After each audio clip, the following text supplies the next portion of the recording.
Hello, everyone, and welcome to the next edition of the COVID series on here conducted at the Ball State Center for Professional Selling.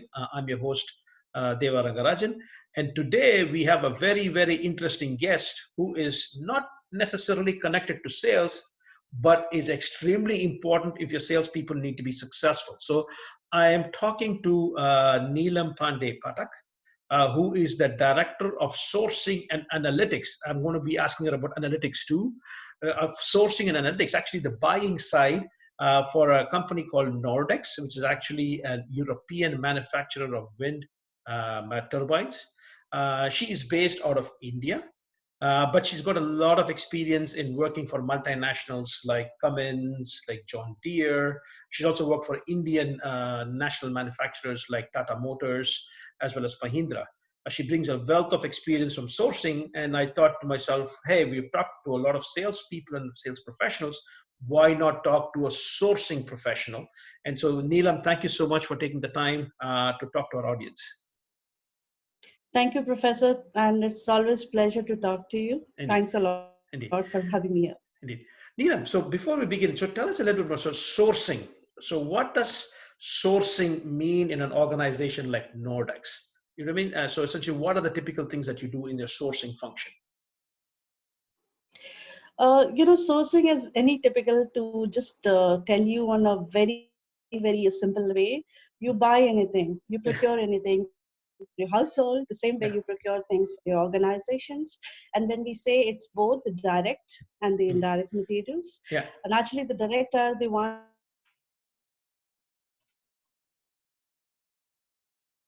who support this function. And this is, I feel the way we have the customer and the market relationship, same as in the sourcing with you, the OEM and the supplier relationships. Indeed. And that's how I see it. Indeed. I think what happened, unfortunately, was we had a small stop in connectivity there. So I just want to make sure that we understand everything. So essentially, what you're saying is sourcing is anything that you do to make sure that your operational your operation is functional, and it would be both direct sourcing and indirect sourcing. And direct sourcing is where you actually take the time to talk to your suppliers direct. And indirect sourcing could be where you're looking with tier one or tier two or tier three kind of suppliers, and then how do you work together with them as well? Am I correct? Did we miss anything there? Uh, for the indirect sourcing, Professor, we see what is all sourcing. For example, sourcing for the IT supports or systems or the tools. These comes in the part of the indirect sourcing that help that direct production. Indeed. Fantastic. So essentially what you're saying is that those some of the strategic sourcing which is critical for the wind turbine to actually be produced and placed and operational would be what you would call direct or first level of sourcing, direct sourcing, and anything that you can have multiple suppliers to make sure that, hey, at the end of the day, it is critical but non-critical to the extent that if something happens here, it's not going to affect our business big time. So that is pretty much what you refer to as indirect.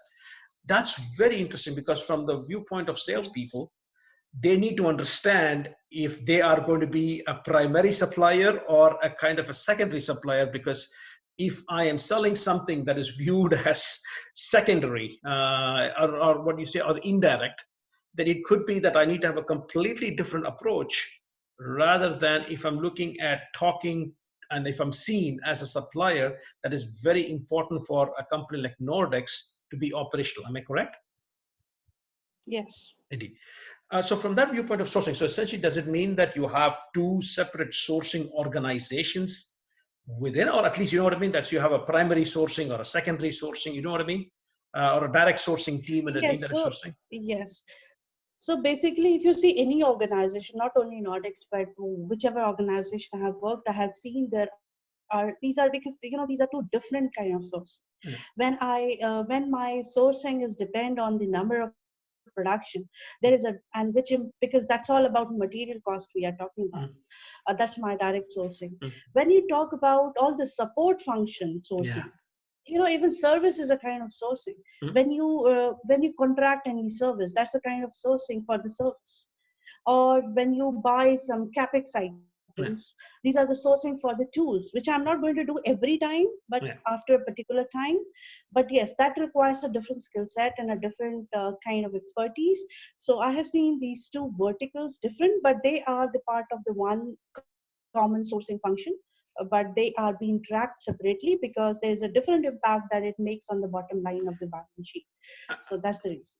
Absolutely right. And I'm assuming that the way and your expectations from suppliers for the direct sourcing side and the level of service level agreements and the scrutiny that you place on this is going to be much more stringent.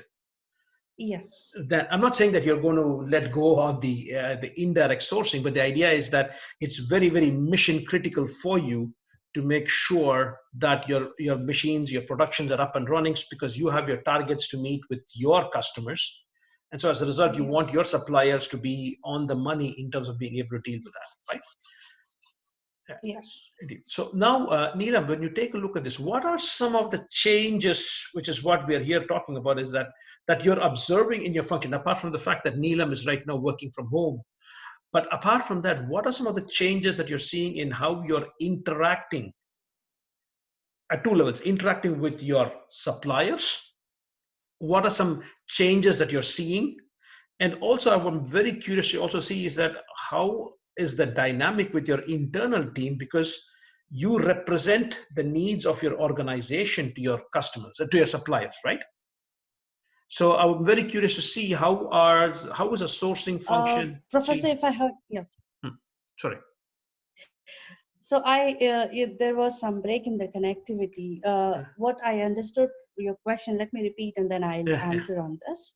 You said what is the different changes that I have been finding it out within the organization and outside the organization Yeah. with the suppliers, Absolutely. especially due to this COVID impact. Indeed. Is that right? Yes, indeed. And Okay. also later on, one part is that how are you interacting with your own internal counterparts?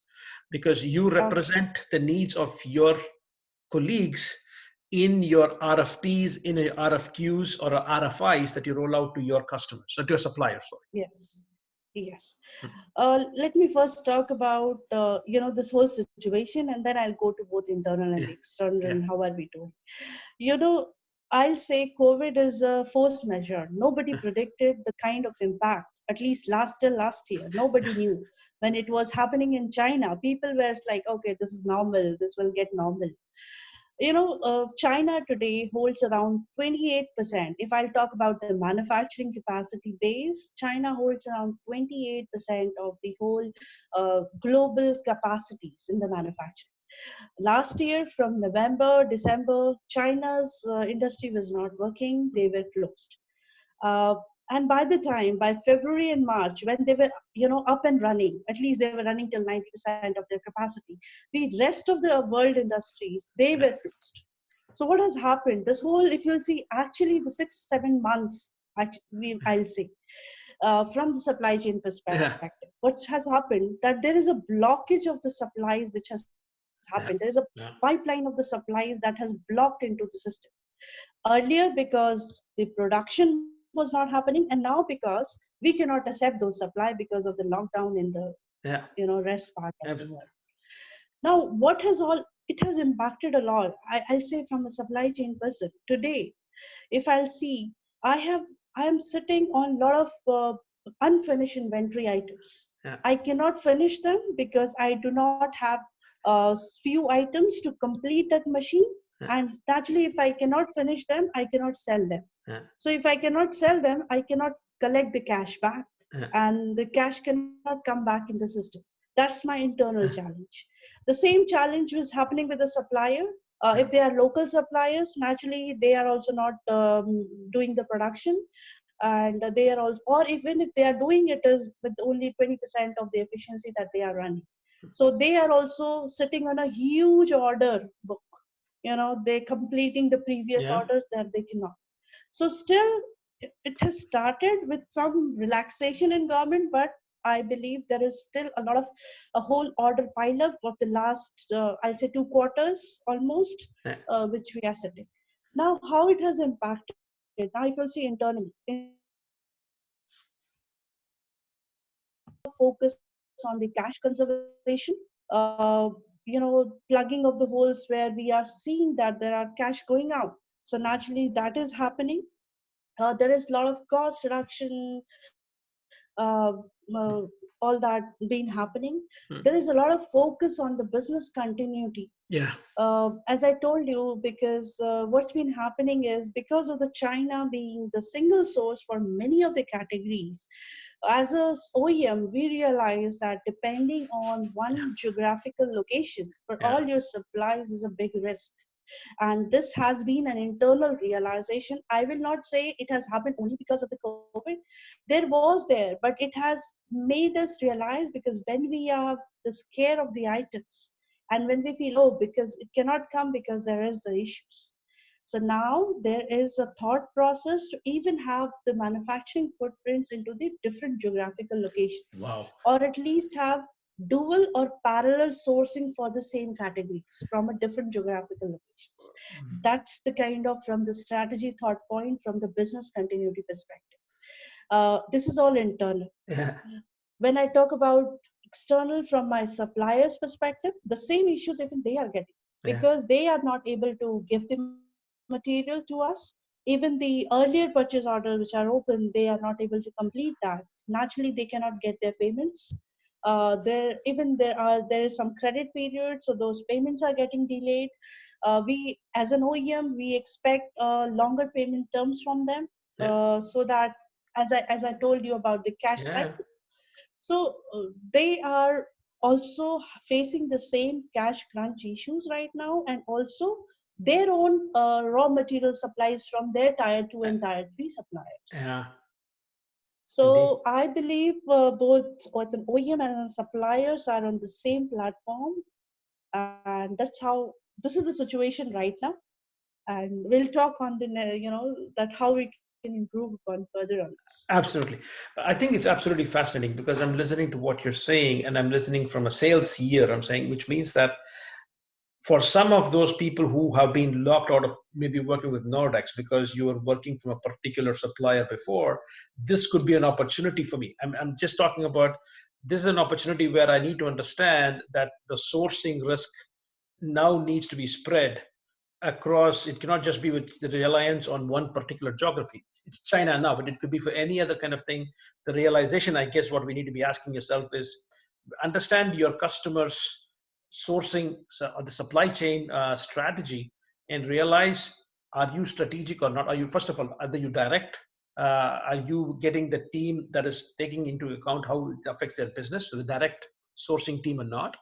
The next thing is ask yourself is that where are they sourcing from, and understand what is happening there to see whether you have a realistic chance of saying, hey, do you, as a customer, you don't want to hedge all your bets on one particular geography or one particular supplier, that there is an opportunity for us to actually Yes. come and actually do this. And what I'm also hearing from you is that on top of this, we should also become creative in how we approach you. Of course your products needs to meet the specifications, but maybe coming up with newer offerings in terms of flexible payment options, if I can afford it, would be ways by which I can actually get a foot in the door. But that comes from Yes. truly understanding the dynamics of your business, which is interesting, right? So COVID is only bringing it to the top of your head, but this is actually basic foundations anyway, right? In terms of what's happening. Yes. Actually, my question, one more question regarding this, and then we can go into that is, uh, actually, it's part A, part B of this question. One is, if I'm a salesperson, I'm talking to Neelam, right? But in the past, at least Neelam would be sitting in her office for the most part. And then if Neelam needs some clarifications on questions being asked by a supplier, you have people who are sitting in the same office, or at least at a point where you can actually get quick responses, right? But now it's a kind of a fragmented way of communicating. Am I making sense? So in that way, to what extent do you think work from home is helping you be, what can I say, efficient from a sourcing perspective? You see what I mean? That is being able to get the right kind of answers from everybody within your team to respond to your suppliers. Sure, Professor, when you are co-located, uh, Yeah. definitely it helps. But if you'll see about my organization or any other MNC nowadays, Yeah. typically, we are all geographically spread. None of us sit into. So, like my Okay. organization is in more than 20 countries. Okay. So naturally, the team members are sitting across the world. Yeah. So we whether I sit in the office or I Okay. sit at home, I think I'm equally connected. Yeah. Only thing that I miss is surely when you have direct in-person, Yeah. discussion with your supplier partners, that is the thing will miss in, or your team meetings. Yeah. But I believe with the virtual thing and all that, Yeah. You're talking about with virtual teams right now. So we got disconnected. So you were Professor, are you talking. there? Yeah, I'm here. Can you hear me? Yes, yes. Yeah. So you were talking about the fact that these Yes, I days, can hear you. yeah. So these days with virtual teams, the fact is that you can actually connect with everybody, but except for in-person meetings sometimes, right? But actually, do you, Yes. because see, this is one aspect, right? So yes, you're connected with your internal teams in terms of sourcing, but a lot of times you represent the needs of your internal functions, right? People in R&D, people in production. So to what extent do you think Yes. that this work from home sometimes is not, again, ideally this should not happen, maybe it's going to go back to normal, but this disruption, do you think that it has a big impact on how quickly you're making decisions right now? Of course, the fact that the whole world is in a lockdown, but let's say other kind of situations where you need to make decisions fast, do you think that decision making is hindered because of this? At least if you'll ask me, and I'll be very frank, I have not Yeah. realized so. Okay. But if you'll ask me a general opinion, maybe sometimes when your colleagues are just next to you, or when Yeah. you know, your decision makers are there, it's easier to discuss it out upfront. But I believe with the work from home, with the virtual working, the new normal, this is actually not impacting that. Okay. Neat. But since we are just in the start, last 2 3 months we are doing. But if you'll ask me from the operational side, the manufacturing side, yes, it's impacting there a lot, because Yeah. there when you have to really do physically the production of Yeah. machine, I can't do it from virtual. Yeah. And Okay. that is where the impacts are happening, and that impact is even impacting the sourcing side. Absolutely, right? Because for me, that's what I'm thinking. Because let's say if you are having something and you have a lot of inventory stored up in your operation side that you cannot move on and you cannot take on new order books, you see what I mean? But then if that information does not come in a timely manner across to you, that you may end up doing some things or be engaged in activities that suddenly cannot be accommodated in your production line or your operations. So that's pretty much what I mean by that kind of continuity as well. So indeed, Yes. so That and is getting impacted, yeah, and surely, because government is not allowing the 100% with 100% workforce, and nowadays most of our plants have been only running with 20% or 30%, yeah. which is, then it is impacting the production and the Hmm. whole cycle. Absolutely. So when you talk about this, so now let's talk about how do you manage your relationship with your suppliers during these times. So essentially, do you make a differentiation between your key suppliers as against your indirect suppliers? Is there something, without going into too much into detail, but just overall at a high level, how do you deal with these kind of key suppliers and non or indirect suppliers? Okay, so any organization, they have their strategic suppliers, Yeah, partners, and somebody which are just on the tactical yeah, supplier yeah, partners, I'll say. Strategic supplier partners are your supplier partners where you see a longer term strategic relationships, a shared mutual mm, relationship. While the tactical, because for the tactical, they are transactional suppliers, yeah, and you have many for them. yeah, While your key strategic mm, partners are very, very few. mm, Naturally, to continue that whole relationship and invest into that relationship. As a mm, sourcing person, I feel, mm, especially because of the fact that that you are uh, they are, as I said, there these are the tough times, the mm, hard times. As an OEM, I have an expectation. As a yeah, supplier partners, my suppliers will have an expectations. And so what the expectation that I have from my supplier partners is that look for a longer mm, term yeah, and not only a shorter term. yeah, For an example, if you have a cash, if you have some payments due, don't act like a transactional yeah, suppliers.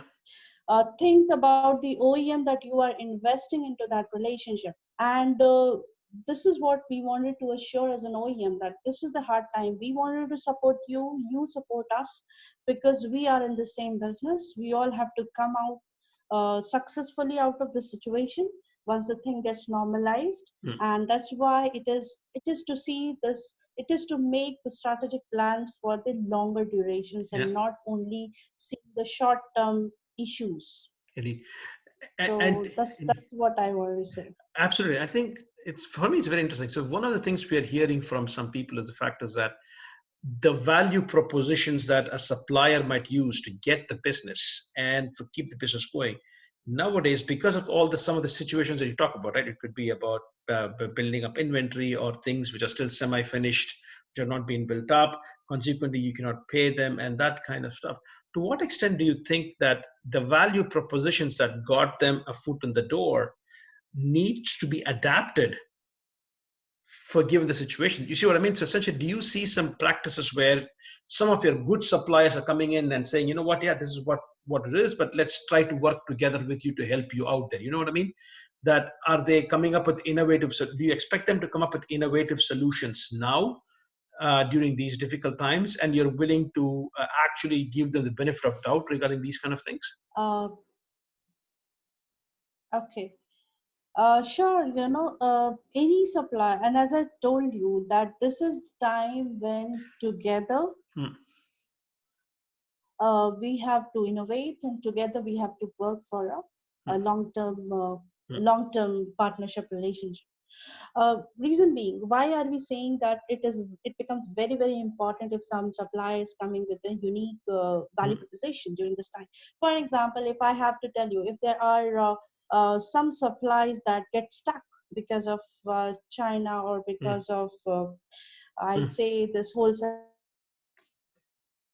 collect the cash from customers, and the cash can be distributed to even our suppliers, partners, their payments can be done.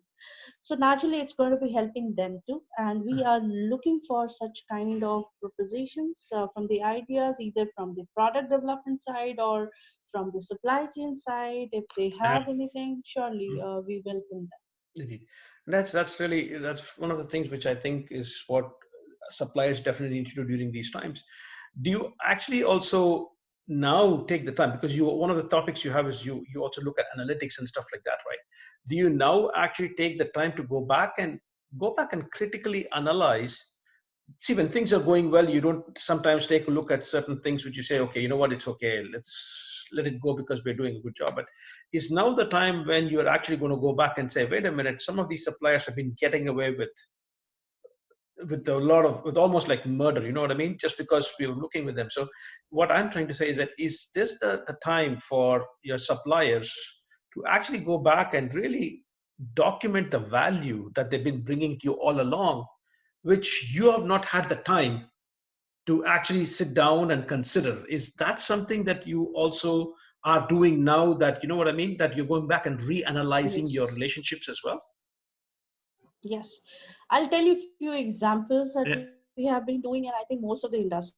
Naturally, when I talk about the analytics, Yeah. we are analyzing our whole spend. When I say Mm. analyzing the whole spend, what is it I'm buying, from where I am buying, to whom I am buying, which all are covered for the risk, where I have my parallel suppliers, where I have single source suppliers, which are the categories I am in the risk, which are my purchase requisitions which are open for such a long time, why they are open, why are we not closing, is the supplier still relevant to me or non-relevant to me if I have not bought anything, how can I consolidate my supplier base, having more critical good ones, suppliers, which Indeed. are the suppliers which are giving me a good payment or credit history.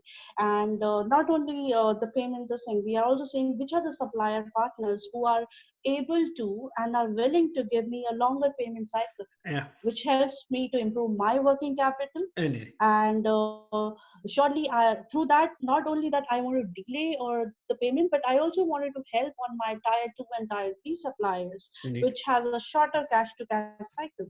So we wanted to, even analyze which are my suppliers, whom should I be making my payments earlier, because they are smaller suppliers, and to which are the suppliers where I can ask for a longer payment Yeah, cycles. So all this data is being, and these are all data driven work. yeah. And naturally we are doing a lot of this thing, and a lot of decisions are being made. And I'm sure even post COVID, when the things normalize, these things will keep on running, and these are going to make a longer impact for both the I'll say impact on the positive sense for both the OEMs and the suppliers. Thank Absolutely. you. The way I'm looking at it is that now is the time for salespeople from suppliers, apart from looking at innovative ways. If you cannot do innovative ways, now is the time for you to go back and even go back and demonstrate the value that you have created all along. Now is not the time for you to be complacent and say, okay, my customer is not doing anything. So I'm just going to say, hey, Neelam, how are you doing? Just to say I'm there, but actually I should be trying to have value conversations with you. That includes trying to see where I can come up with innovative solutions, but also going back and saying, hey, we just want to come and say how thankful we are for doing business. This is what we've done for you in the past, just to kind of bring home the message again that you have been working on delivering value, that you're investing in creating value for you, so that when things get back to some sort of normal, hopefully completely normal, that you are the right partner for Nordex to be working with, correct? Is that something that you see that some salespeople are doing proactively and others are not necessarily taking this opportunity to work together with you? Oh, Professor, here I have a difference of opinion. Sure. Not, I believe very, very few people are coming with that value proposition, especially, even as a sourcing person, I would like to see what is the innovative piece that they have coming, what is the Yeah. creative solution that they have utilized this whole time Mm, to come back and support mm, both them and us. mm, But for most of the cases, I'm still seeing people coming with their routine task of selling, keeping the presentation slot, selling what all products they mm, have. But we are also trying to understand from them their processes, what yeah. improvement they have done in their processes to improve all, which helps in a way to reduce the, even the cost at materials or the processes. And we are actually looking forward on those kind of innovative solutions also, not only the product selling. And surely to Great. all the salesperson, I have this message that if they are doing it, if they are coming and interacting with the procurement people, do come up with those ideas, Yeah. because this is the time when all this ideation can happen. Absolutely. In fact, I don't think you're not you're exactly saying what I'm saying is I should come back with the value conversation, which has to touch upon all the things that you said, saying, Yes, first of all, they have to come, which I'm saying there not many people are coming actually indeed, that's really. Do you think that they're taking this time to maybe do the worst thing possible is bypass you guys? That going to directly to people in the other parts in your organization and trying to say, you know what, now is the time I can try to avoid procurement and try to see what's happening in the production side or the R&D side. But this is usually, I remember when I was in sales, that's the first thing they told me was avoid procurement at all costs. So I'm curious to see what your thoughts on that are. Yeah. So as I was saying again, so Neelam, is yes, it's great that this is the time for salespeople to come in and say, hey, how are we looking at our own internal processes? How are we looking at new innovations? How can we help or work together with you, dear customer, to look at strategic ways of working together? But do you also see some of the bad behaviors, like salespeople trying to avoid procurement, saying, this is the time for us? Procurement is still, during this time, COVID, the assumption they make is procurement is only interested in cutting costs or asking us for longer payment terms. So we are going to try and go around them and try to talk to other people. Do you see that happening in your business as well? I'll tell you, it does happen all the time, whether Yeah. COVID there or not.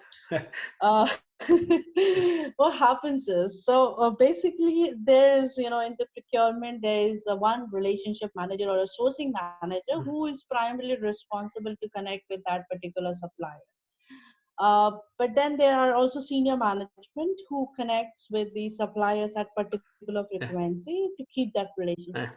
What happens many a time is, and that is what I have seen many salespeople doing. They directly dial in or call in the top Yeah. senior management. But the question comes here is that many a time the top senior person is not aware of, Yeah.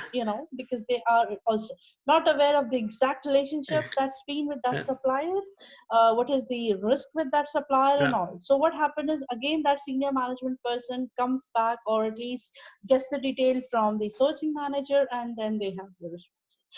The only thing is, I don't know, but I always believe that, but by doing that, what happens is, the trust between Yeah. the relationship manager and the salespeople, that somewhere goes away, because then he or she might not respond in the Yeah. way.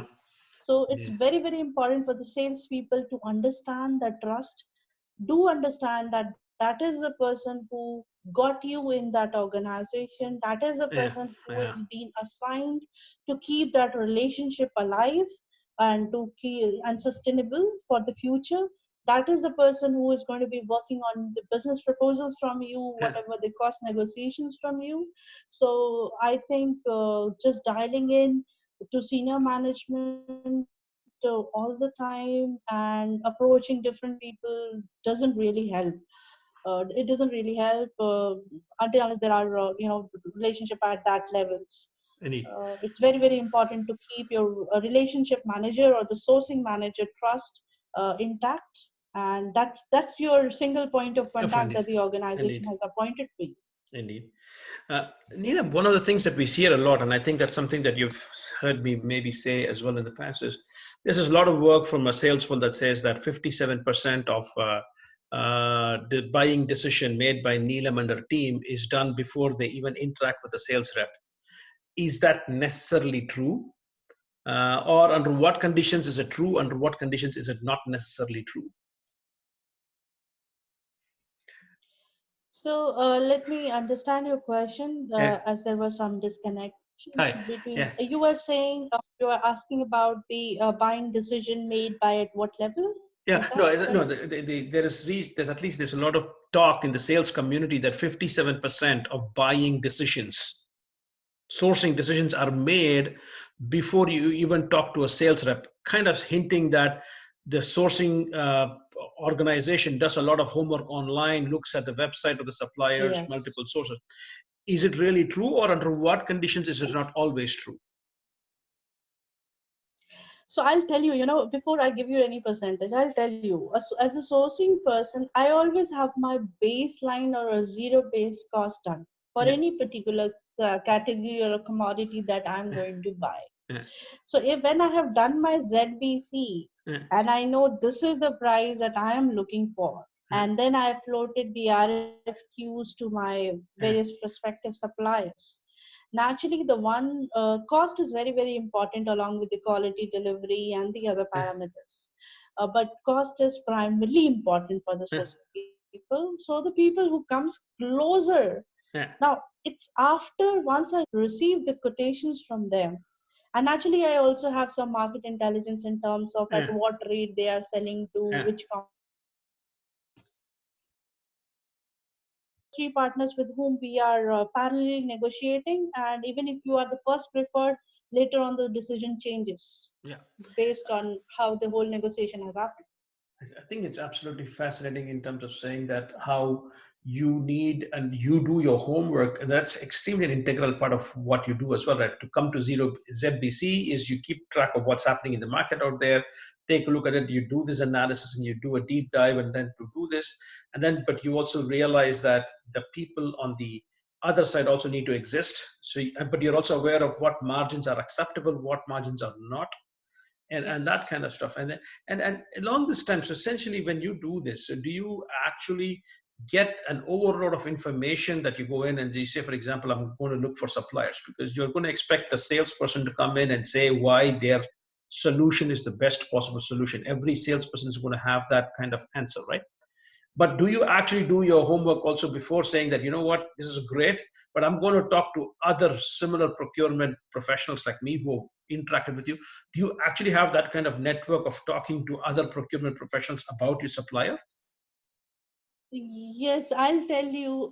Generally, in a typical meeting, I have seen the people, the marketing people, and this is not to say, Mm. but it doesn't work with the flashy presentations. These are okay for the first review of giving the overview. But when it comes to actual numbers, when we are sitting with the actual numbers, we expect somebody from the sales side to be coming and giving exact numbers. If they are not much aware, we ask sometimes to get their technology or engineering person so that we can have detailed discussions. We also get our technical persons on board, and that's the reason we want.